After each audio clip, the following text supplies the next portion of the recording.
Susan Golden is going to be joining us from San Francisco. And she has graciously gotten up this morning, and in just a little bit, we will appear on the screens. And I think that you're really, really going to enjoy her. Let me see. So come on in and take a seat.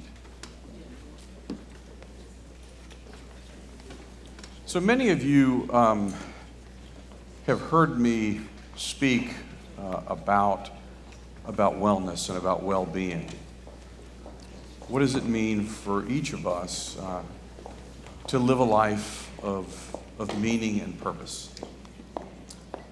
And my own experience has been, as I've listened to so many people in our congregation, is that we set out on life's journeys, and there are lots of twists and turns, but the question of meaning continues to show up in our lives. But oftentimes we don't really know what to do with it. And we have been, so many of us, we've been told over the years that life is really in 3 stages, which is learn, earn, and retire. But you're going to hear today, but with the growing health span that we have,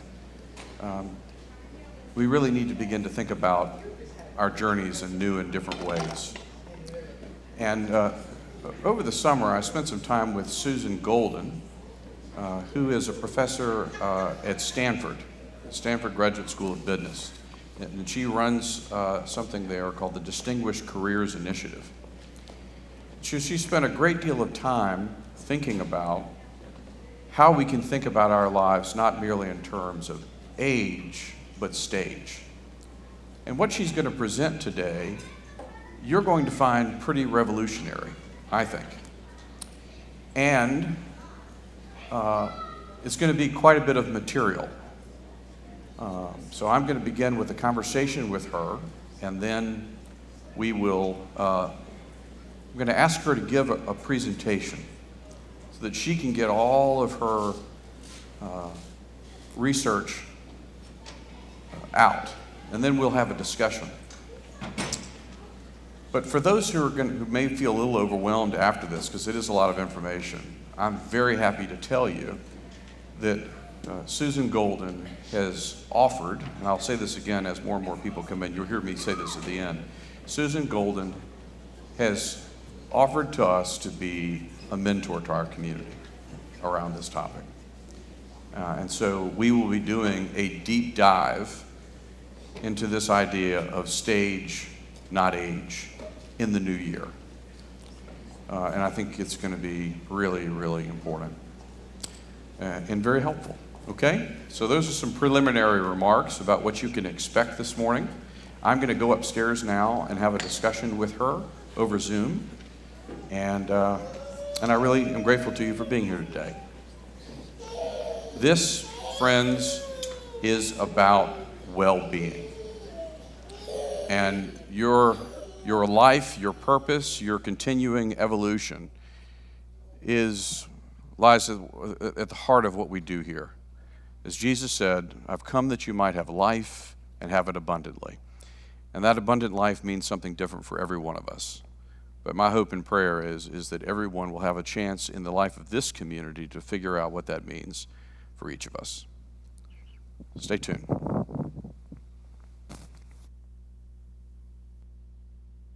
Hey, Susan. Hi, Chip. All right, I'm going to look and make sure that we are connected. And Hunter, if you could come in the chat and let me know if you can hear me clearly and you can see Dr. Golden as well. All right, all set. Well, Susan, welcome to the Faith Forum and to Christ Church. How are you this morning? Much. I'm great. Thank you for having me today. Well, thank you for coming and showing up all the way from San Francisco on a Sunday morning. That's a huge deal. Well, welcome everybody to this Faith Forum. We're going to be exploring, are you ready for this? Stage, not age. One of the realities is that we are wired to think about life in just a few stages. We learn, we earn, and we retire. And the notion of retirement, of course, has a kind of mythic quality about it, that once you get to a certain age and you retire, that your life is just perfect. We almost kind of worship that notion. It's our deepest longing to finally get to that moment. But what happens when you get to that moment and all of a sudden there are all these internal pressures, all these uh, new feelings, new emotions? What happens when you get to a place when you don't really know what you're supposed to be doing, how to find meaning, how to find purpose? Well, Susan Golden has been exploring just this topic for many, many years. Dr. Golden is the founder and director of the DCI X initiatives at the Stanford Distinguished Careers Institute. She engages experienced professionals who are focused on the next chapter of their lives, on building innovations for both social and economic impact. These chapters include issues of longevity, economic inequality, energy and sustainability, and impact investing. She's currently serves as a mentor in residence at the TechStars Future of Longevity Accelerator and as a thought leader and partner in pivotal ventures for initiatives on innovations for caregivers and older adults. She herself was a DCI fellow. We'll talk more about the Distinguished Careers Initiative in 2006. And she's previously been a partner at Schroeder Ventures, a firm that specializes in life sciences and healthcare. And she's worked at Gentech, and she holds a doctorate in science from the Harvard School of Public Health. Susan, welcome to the Faith Forum. I'm delighted to be here today. Could you tell us, before we get into this incredible research that you've done, could you tell us about your journey in thinking about not age, but stage in your own life? Sure thing.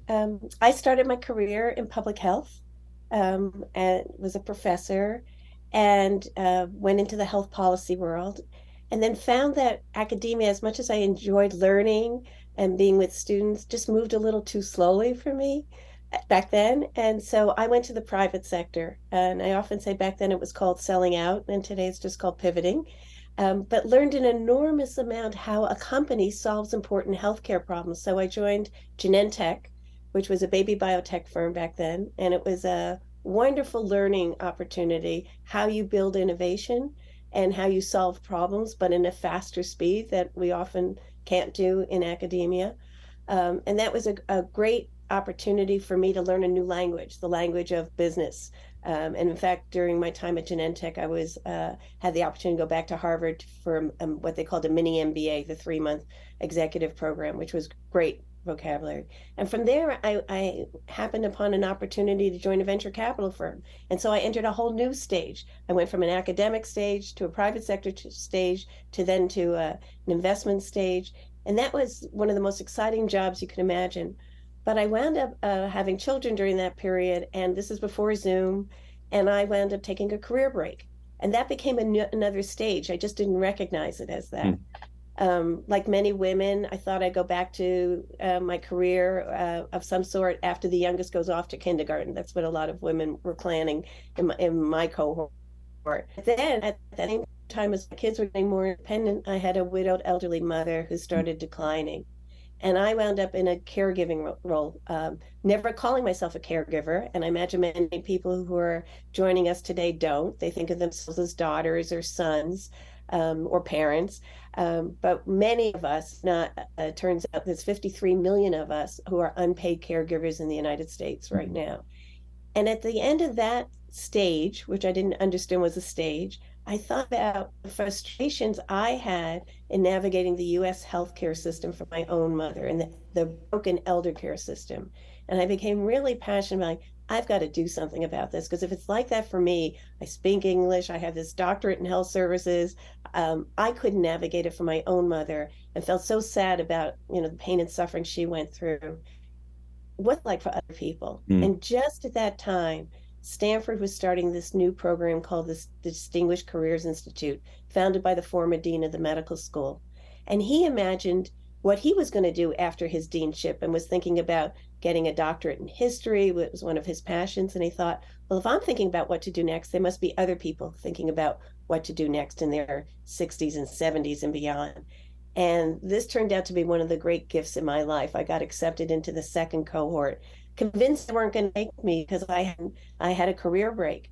And to my good fortune, what Dr. Pizzo told me is everybody's going to need a career break, because if we're going to have 100-year lives, we're going to be in transition multiple times. And I had had many transitions, but they were difficult ones because I wasn't part of a community. And it turns out the good fortune of being at the Stanford Distinguished Careers Institute and the other programs that are like this right now around the country is you're part of a community. And I'm so excited to hear that your community is thinking about the Center for Wellbeing and creating new ways of imagining our next chapters and stages of life. So while I was at the DCI, I realized there were people in my program that were from their 50s all the way to their mid 70s and beyond. And we were all in the same stage of life. It didn't matter what age we were all rethinking our purpose, our life priorities, what we wanted to do next. We had all had different chapters in our careers that we really loved, but we wanted to do something else next. And it's hard to do that alone. And the beauty of what I went through at my fellowship year and what I think you're trying to create now in your community is you have like-minded people who are reassessing. We have 100-year lives ahead of us. And instead of this being something to be feared, this is something to be look forward to. And if you know you're going to have an extra 20 or 30 years of good health, what would you like to do with that? Why stick all at the end? And why not think about spreading it out throughout the lifespan? And how can we help the next generations think about the 100-year lifespan as this most amazing gift that's been given to all of us? My own father died when he was 64. I just happened to be a teenager, but that was life expectancy for somebody of that age, born in the year he was born. But now, life expectancy has increased by 30 years due to amazing public health measures, medical care advancement, chronic diseases being able to be treated. So for most of us, with the unfortunate, tragedy of COVID, which has reduced life expectancies these last few years, most people born today has to think about the gift of a 100-year life. And those of us who've reached age 65 in good health, over 50% of us will live well into our 90s. That's a new paradigm. It's something that's very exciting to think about. Completely. Let's just go right into more of your research, because I think I was really blown away by a lot of these facts, and it created in me a sense of urgency to deal with just this question.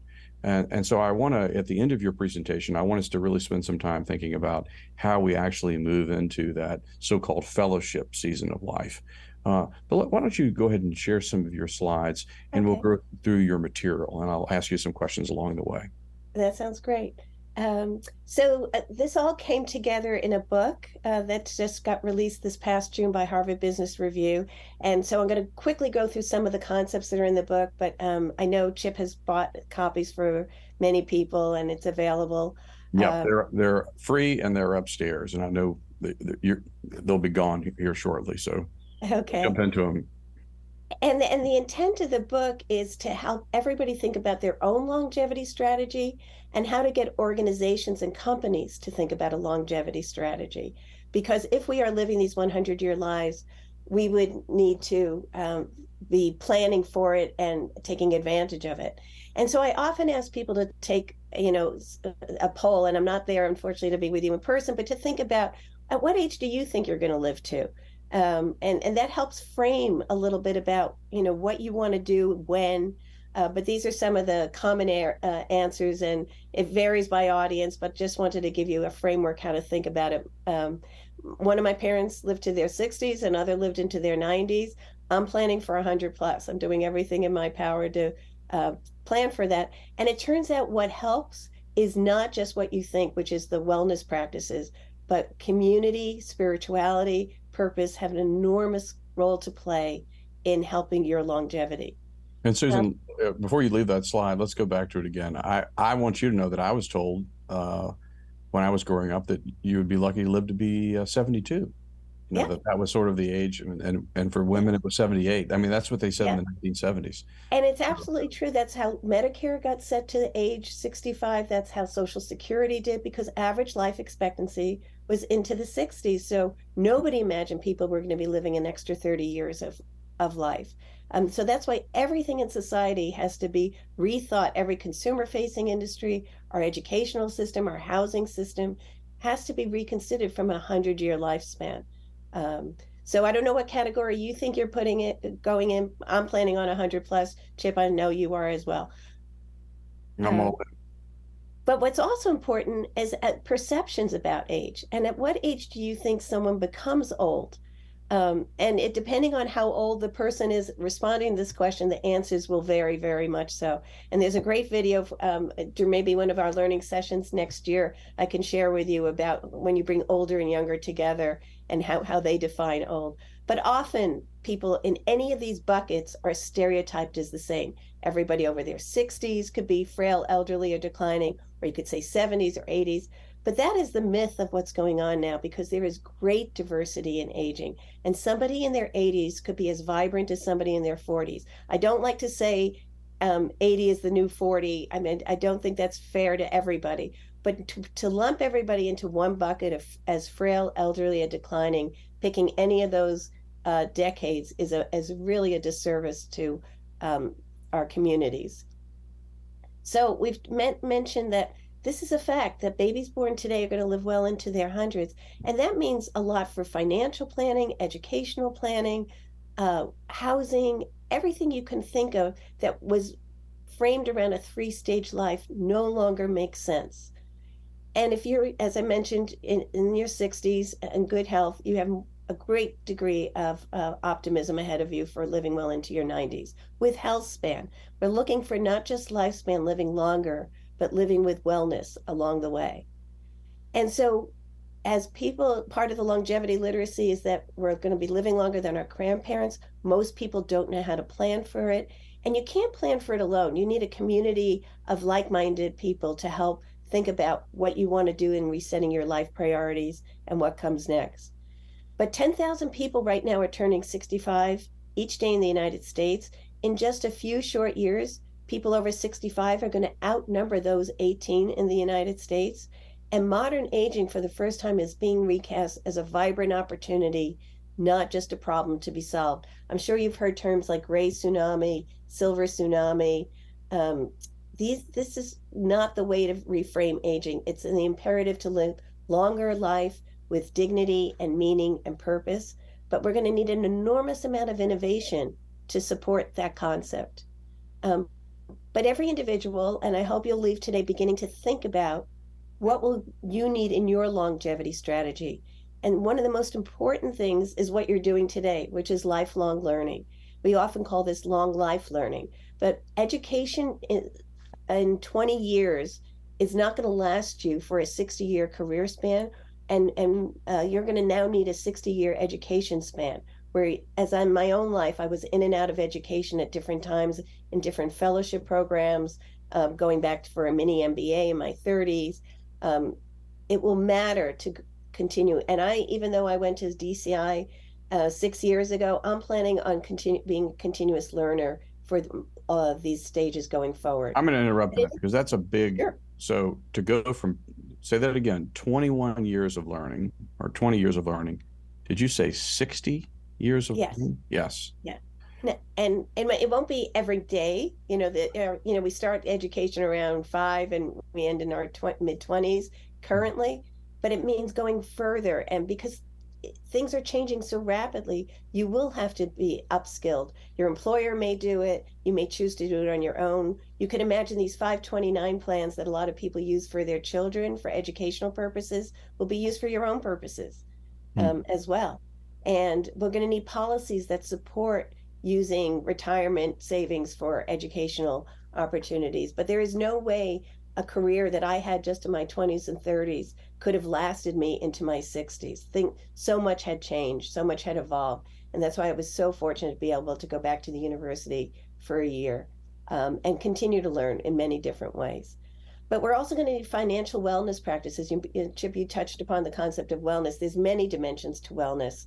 Um, so we will need, individual wellness that will factor into sleep and nutrition and strength training. But we're also going to need financial wellness practices. We're going to need digital literacy practices because being digitally literate today doesn't mean you're going to be in 5 years or 10 years. And digital literacy turns out to be one of the most important ingredients to Mm. healthy longevity. But most significantly, and I think this is what we're going to get into the meat of in our conversation, you're going to need a purpose and you're going to need a community. And a lot of us have found purpose in different times through our careers or through raising our families. And in each time, we've had different communities. But like many people, when you leave college, you have to start a new community and you're in a transition. If you leave at your job, you have to find a new community. And the gift that you all have by being part of the Faith Forum and your Christ Church is that you have community and you can do many amazing things together to support each other. Can I ask you about the digital literacy? I mean, Yes. we speak a lot about sleep, nutrition, stress, various things like that. But digital literacy is something many of us feel like we're already far behind. How does that factor wellness going forward? So you're going to need to be digitally literate in order to do your banking, to order your food, to get your transportation, for your learning. We all learned how to use Zoom a few years ago. We didn't think we could do it, and we may not have been as fluent as we wanted to be early on, but we all learned, no matter what age we were. Digital literacy in other countries is taught for free to everybody over 50, not just once, but every year, multiple times a year. Wow. Denmark does this, Singapore, Japan, Israel, and in the United States, it's just taking on. Google just started a new initiative with the ARP and the Older Adults Technology Service to offer free digital literacy to underserved populations and women in particular. We all are going to need to be digitally literate. We can't all rely on our children. They roll their eyes at us too often. So we're going to need that kind of training, and your community could be a center for digital literacy and bringing intergenerational learning in, because the younger absolutely know this better than all of us, faster. They're engaged with it, but it's something we're going to need to be a continuous learner about. I'm always learning about yet another platform. If people, I know how to use Zoom fluently, but when somebody brings in something else, I have to kind of get up to speed on that. But it's doable. We might learn differently than somebody younger. We might need to be taught differently. As I'm sure you all know, there are different learning profiles. Some people are visual, auditory, tactile, but it's doable. And it's a myth that older adults can't learn technology. But this is the key to a successful aging. So just wanted to share that with all of Very you. helpful. Thank you. Something to go forward on. And I just want to also mention those of you who are working or are on boards or are going to think about starting a new company, which I hope you will, because there's a new terminology about this called sidepreneurs and olderpreneurs, that every company is going to need a longevity strategy, because the largest growth in the workforce are people over 50. And 25% of the workforce will be 55 in 2 years. You're going to need strategies for your multi-generational workforce. There are going to be 5 generations in a workforce. Most companies don't know how to manage for that yet and prepare for those transitions. You're going to need to help your employees understand the impact of their 100-year life. They're all going to need career breaks. Nobody wants to work 60 years straight. And career breaks are going to be an important stage of your life, which I'll talk about in a minute. And it turns out the research has been done by Mercer and other groups that mixed age teams can be more productive than same age teams. And when you have a mixed age workforce, you can design better products for a multi-generational use. How can somebody in their 20s design for the needs and wants of somebody in their 80s? But if you have somebody working in your company in their 80s, you can design with them instead of just for them. And all of you can be an entrepreneur in this area, because you've already seen, I wish I had X. When I was caregiving, I didn't know about any of the products and services that were available, that are now available. And if only somebody would have marketed to me. But often companies don't market to the daughters who are caregiving or the sons. They think they're trying to reach the end user, which is a big mistake, because it's more of a family decision often in caregiving. So I just want to give you a framework that there's a tremendous opportunity ahead, that's been estimated to be a $22 trillion worldwide market. So that every company isn't thinking about this, and every entrepreneur and innovator isn't thinking about it, is a missed opportunity. So, as Chip has mentioned, we were all raised on the learn, earn, retire three-stage life. But if you retire in your 60s and you have another 30 to 40 years to go, that just doesn't make sense. You might want a career break, you may want to transition to some other portfolio of opportunities, which I want to talk about, but it's now time to be thinking about the multi-stage life. So there's great diversity, as we've discussed, in adults over different age brackets. We're going to be living many new stages, which we're going to be talking about today. I've created 18 stages for a framework. Not all of us will go through all 18 stages, but it's very different than a very rigid three-stage life, that we're going to need to design products and services for this life course, and we're going to need to market to stage. And I'll tell you about some companies who have done that quite successfully. And very interestingly, just this past year, many of you may have a LinkedIn profile. For the first time, you can indicate on your LinkedIn profile that you've taken a career break and list what you did during that career break. It could be education, it could be rejuvenation, and it could be caregiving. And for the first time, I now list caregiving on my LinkedIn profile because I was able to take a career break, I was able to restart a career, and now I've launched a new career. And for many years, women were told to hide it. If we took time out from the workforce, it was like we failed. And now men and women are going to be taking multiple career breaks in a 100-year life. And I really commend LinkedIn for recognizing that career break is a new stage in life to be considered. But we also have, this notion that everybody is the 18 to 34-year-old demographic is where businesses target us, yet most businesses don't understand that 53% of all consumer spending is by those 50 and older, and 47% of all wealth is owned by those 50 and older. So we are an enormous power source for the economy and for innovation, in that we control a lot of the spending going forward. And I often bring up some images of stereotypes of how marketers think about older adults, and I'm sure you've seen that. But this is one of my favorite images because it shows that people have so much vibrancy at different stages of their life. And instead of just thinking about products that help the frail and elderly, think about continuous learning products, think about returnships, which I'm going to be telling you about, chances to try out new careers at different stages of your life.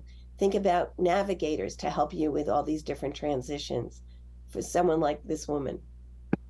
And words are going to matter. We don't have the right vocabulary to capture what we're all doing as in these new stages. Traditionally, people have been called seniors or elderly, and none of us feel that in our 50s and 60s and 70s and 80s. And that's why I asked early on, at what age do you think people become old? And these are just some of the words that I've collected, that I've seen out there. And they're all getting at the idea that there's more vibrancy as you get older. It doesn't all have to be about the end, about retiring, about being elderly. It should imply wisdom and maturity and a gift. So if you come up with a new word, and if that's one of the circle groups that you start at Faith Forum, that would be wonderful, to helping create new vocabulary, because words matter. And it turns out that very much impacts ageism that we often experience. So we're going to need these new frameworks and these new mindsets. And I'm going to tell you about one that I've come up with. And these are just some of the words that I've come across. And I made up some words that to help capture where we are. And the one that I came up with in conversation with my friends, I became an obnoxious person at every cocktail party I went to. I kept asking people, what do you want to be called now? And the word that came up in conversation was furtherhood, that we're in a stage of not elderhood or seniorhood. We're going further, and we're looking forward to what's next. And I hope you might embrace that. So what I came up with, and Chip and I are going to chat about this, is how to think about life instead of 3 stages as having multiple stages. And if you could divide those multiple stages into quarters, and that's funky math. I studied math. There are only 4 quarters in a business calendar, or often in academic calendars. But I put in a fifth quarter because we really don't know what the 100-year plus life looks like. I just read that the oldest person in the United States just turned 116 the other day. So looking at, we don't have that large a sample yet to know what people are going to be doing in their hundreds, but we should start thinking about it. So we all can think about and relate to a starting quarter that's somewhere between ages 0 to 30. That's when we're starting to learn, walk, go to school. We might be starting a career. And then imagine that somewhere in your mid 20s to your mid 50s, you're in your growing quarter. And I'll talk more about that. But the one that I'm most excited about is what I call the Renaissance quarter. This is the one where this new gift of life of extra 20 to 30 years is really could be added instead of just at the end. And then at some point, we'll all hit our legacy stage when we're planning for our end of life. And that could go anywhere from 75 to 100 plus. But this extra quarter is this sweet spot. This is something that's new in our society, and we need to start thinking about how we might want to plan and capture for it. So here are some of the stages that you might be going through, and I purposely pulled out the ones that you're going to repeat at different quarters. Everybody's, as we mentioned earlier, we had that discussion, is going to be learning over a 60-year life course, and you're going to be a continuous learner. As soon as you finish your education, you're going to need to put that on your bucket list, and it's going to repeat virtually in every single quarter. You're going to be a caregiver multiple times in your life, and at some point you're going to receive caregiving. I recently came back from the Rosalind Carter Institute for Caregiving, where Rosalind Carter famously quoted that everybody's going to be one of the 4 kinds of caregivers. Either they're going to have been a caregiver, be caregiving, receive caregiving. It's a fact of our life, and we don't recognize it enough, and we're not supported enough in that stage. And that's why I'm very excited to be part of the Pivotal Ventures initiatives on trying to transform caregiving for older adults in the United States. They've invested in an incubator, basically an accelerator in Washington, D.C. to help young companies who have great solutions that all of us could take advantage of in our caregiving years. But in these different quarters, you're going to be rethinking what you're going to want to do, and particularly the third quarter. We're going to be discussing today about what does it mean to repurpose, relaunch, reset your life priorities, create a portfolio of opportunities, perhaps become a sidepreneur, or olderpreneur is a new term. Optimizing your health is going to be a priority. And as I want to just point out, this is just an example. New stages, I think, are going to be added along the way. Let's break this down, Susan, because I found this to be extremely helpful. Just looking at life from a developmental stage. And of course, I can think of myself, at least by age, I'm somewhere between Q2 and Q3, but it helps me also think about my children. Yeah. As I think about, what does it mean for me as a parent to, be a positive influence in the starting and the growing and the first launch and the experimenting.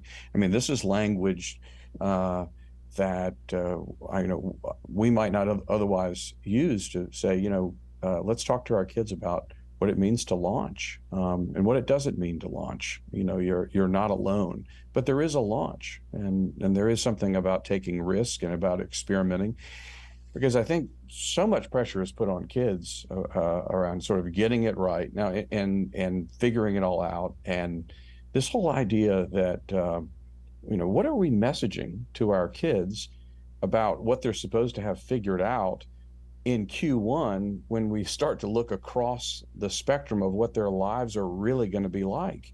So to me, what comes to mind is what's central and what you've pointed out with each of these stages. Again, Q2, continuous learning, developing financial security, entering into that season of parenting, caregiving, optimizing health.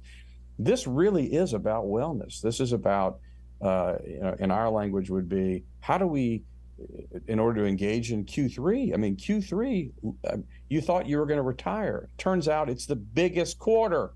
It's the biggest quarter. And and legacy, we have got to have a commitment in order to move through these phases to in my mind, deep spirituality, deep focus on our collective well-being, tightly connected to community, and continuing to ask, what is our purpose, which will change over a lifetime. It could be again and again and again. So the notion that you're supposed to have it figured out and live a particular way is not only wrong, but it's dangerous, isn't it? I And totally agree. I I mean, totally it's agree. dangerous to think, and what we do to ourselves, the pressures that we put on ourselves. That's something we really need to rethink, and I we want need to to. echo that from the students that I meet that I teach at the business school to my own children and their friends. I hear that they put so much pressure on themselves to do everything by the time they're 35. I have to Right. be a CEO by 35 and have enough retirement savings, and then I can have kids. And it's just not the way, it's not right. If we have this 100-year life, we should be spreading this gift, not just tack it on at the end. Um, And it seems to uh, me, rather than being defined by absolutes and timelines, we need to be defined by curiosity, support, grace, and love.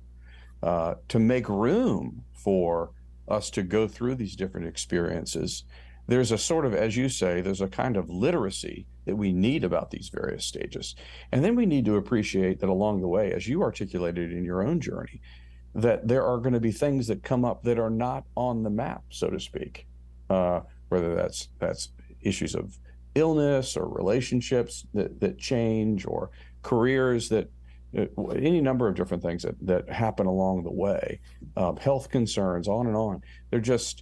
There's a lot. And, so what does it mean for us to, particularly at Christ Church, to be a place of grace, of love, a place of curiosity, but nevertheless one that uses this kind of map as a framework for thinking about life, for thinking about faith, and for thinking about moving more deeply into what is our sense of calling and purpose, and not having to define that. I mean, so much of, I think, what we deal with is a kind of performance anxiety, sort of an unhealthy striving.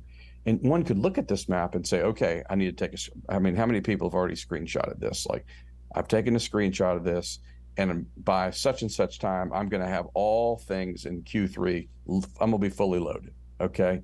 Right. So, yeah. So, say something about this from the framework of grace versus performance anxiety. well, what I want to emphasize, not everybody's going to go through every stage, and not everybody's No. going to go through it sequentially. This is just examples. And as you said, we're going to be defining new stages. But the real messaging is to let go of the notion that you're defined by your age, and don't let anybody ever put you in a bucket of what you can and can't do based on what your number on your birthday is. But it's really what stage of life you want to be in, and what is your purpose during each of those stages, is what's really important. And as you said, Chip, it changes, and Yeah. it requires reflection, and it requires having a support group to Yeah. talk out loud about this. I can't say it enough. You cannot do this alone. It's too hard, the work, and it's not fun. And you learn from others. In my own program, people have gone from being lawyers to being high school math teachers.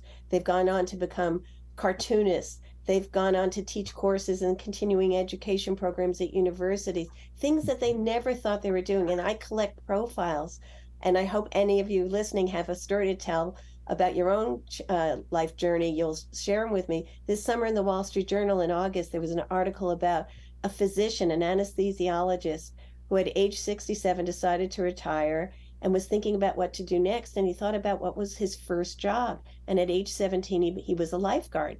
And he decided at age 67 he was going to go back and train to become a lifeguard again. And that's what he's now doing in New Jersey. And that was just a wonderful story. He had to train for it, he had to learn again, get his body in shape, but he didn't let his age define who he was. He let what his purpose was. He wanted to go back to something that brought him great meaning and purpose and joy, and he found it again. And there are many new stories like that, that I could go on about later, but I think this could be the most exciting time of your life, is this Renaissance quarter. And the Well, research shows that you're in your happiest time of life when you're in your 70s. Well, let's stop screen sharing for a moment, and we'll break into some conversation here because I want to dig into this because it's so exciting. Let's go into that quarter uh, uh, that again, repurposing, relaunching, resetting life priorities. That's pretty terrifying stuff, Susan. And how do we do that? Like we could come into this and go, okay, wow, this is broadening my perspective. This is, I'm excited, but what happens about 2 o'clock in the afternoon today when it's So sort of there are that tools. sets in? And this is what I want to kind of think about what we can do in the life of our community.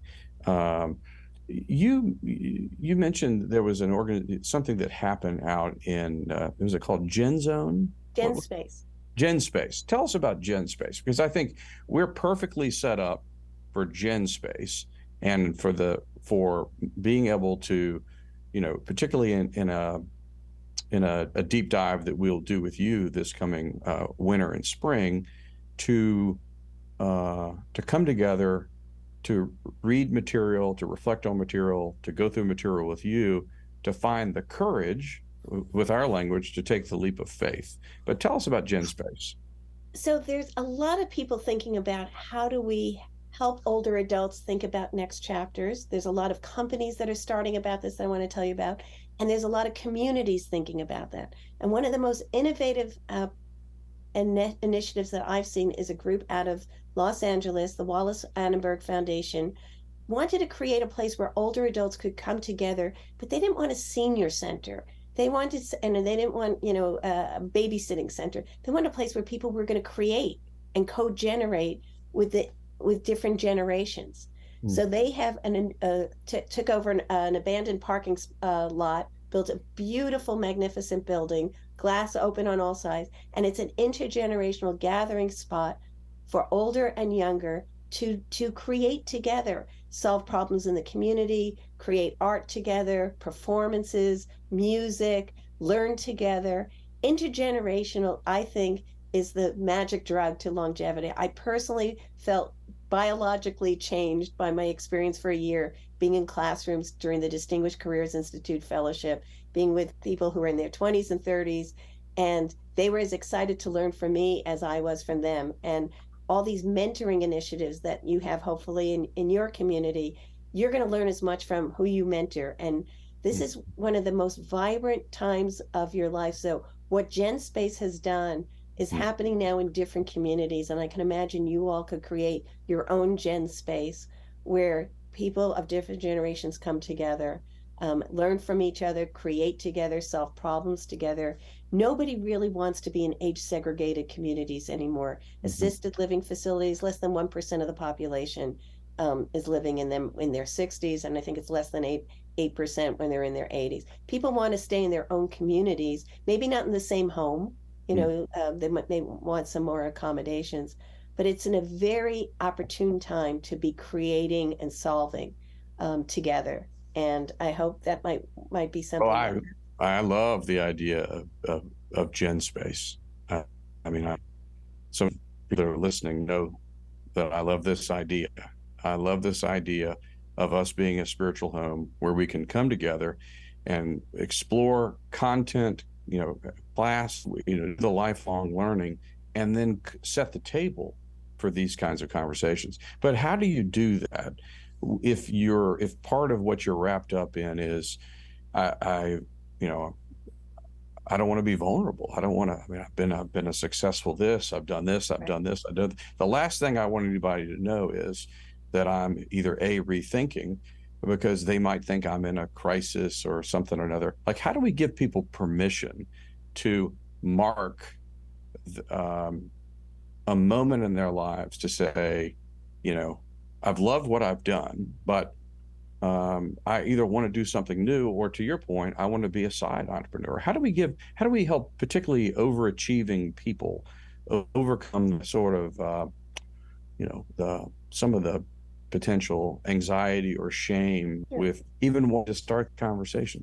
Yeah, and that's an excellent question. A part of it comes from talking out loud about it with other people who are at space. So being part of a program, being part of Faith Forum, or being part of a community.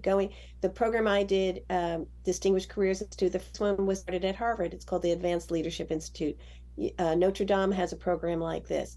University of Texas. These are proliferating, but they're being created now in local communities as well. There are books.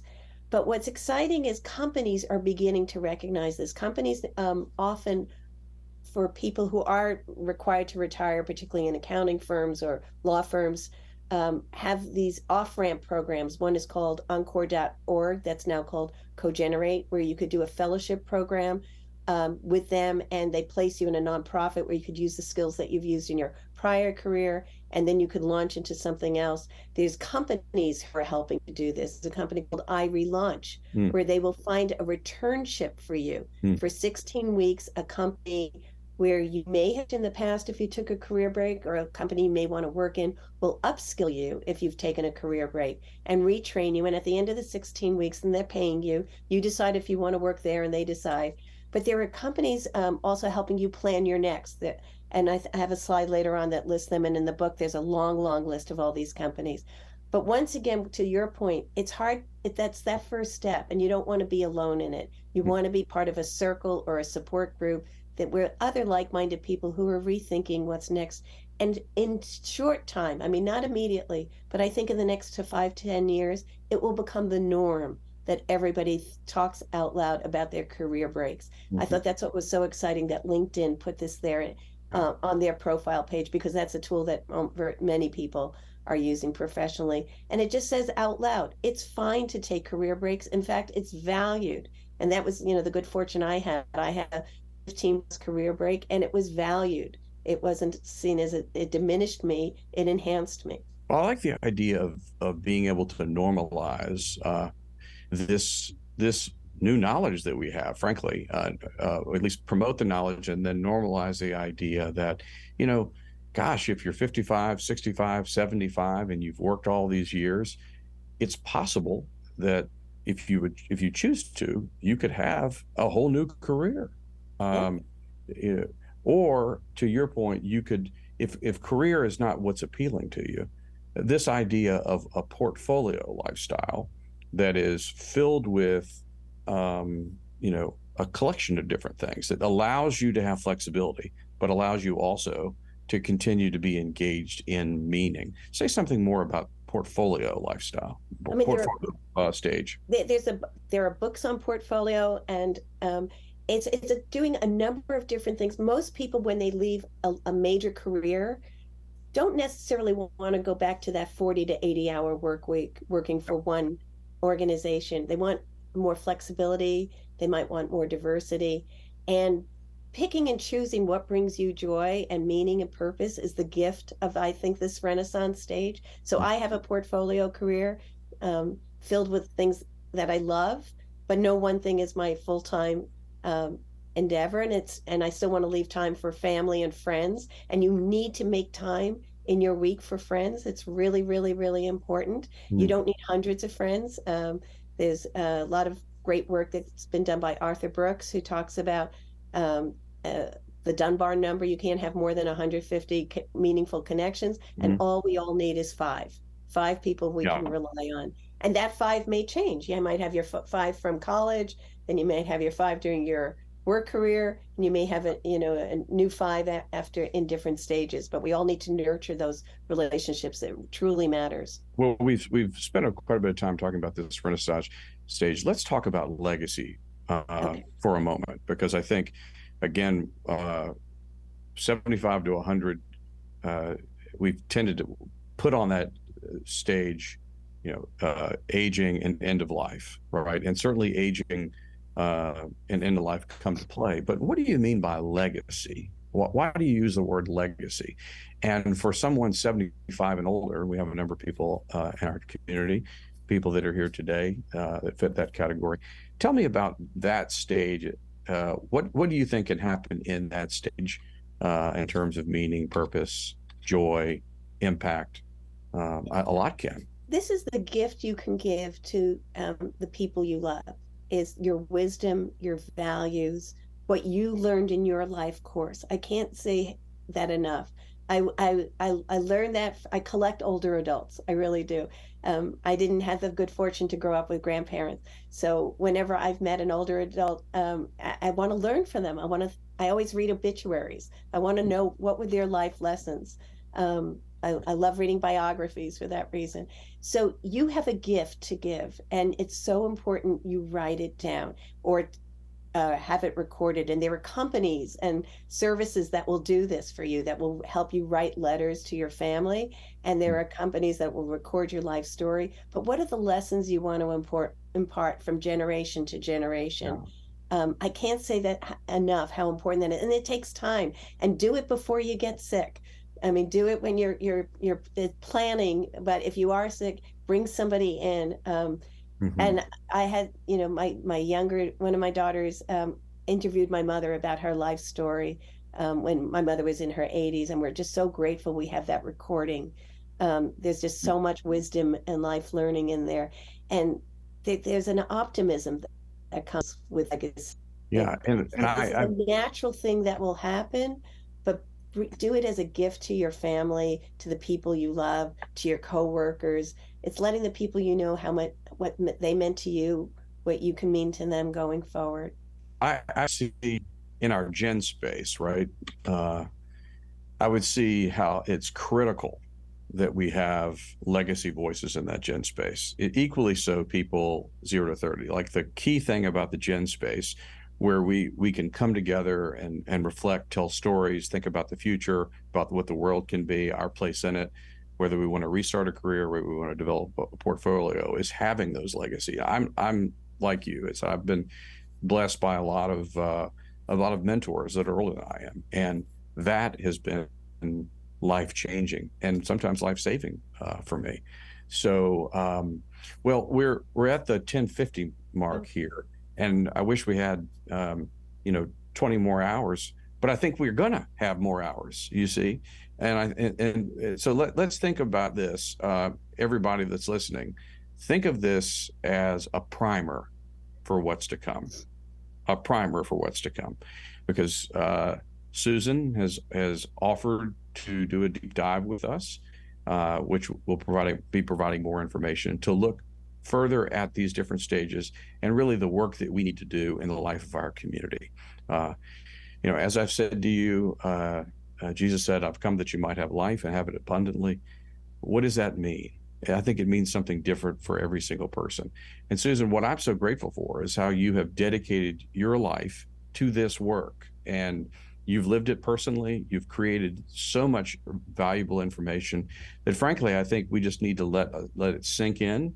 We need to be able to think about it, explore it, and we need to set up the conversation, right? But Christ Church, let's think of ourselves as a community on a journey, blessed with gifts. Let's discover what those gifts are. Let's discover what our heart's telling us about what we hope for. Let's name some of the fears of what happens if I talk about this, but let's normalize talking about it, because there's a good chance there's so much more life left for us, whether that's hours, days, years to come. And that's a gift.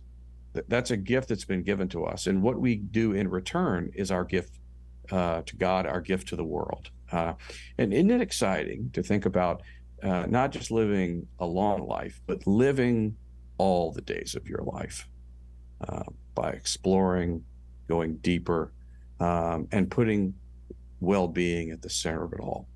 Susan, I cannot thank you enough for this time. Thank you for writing this book.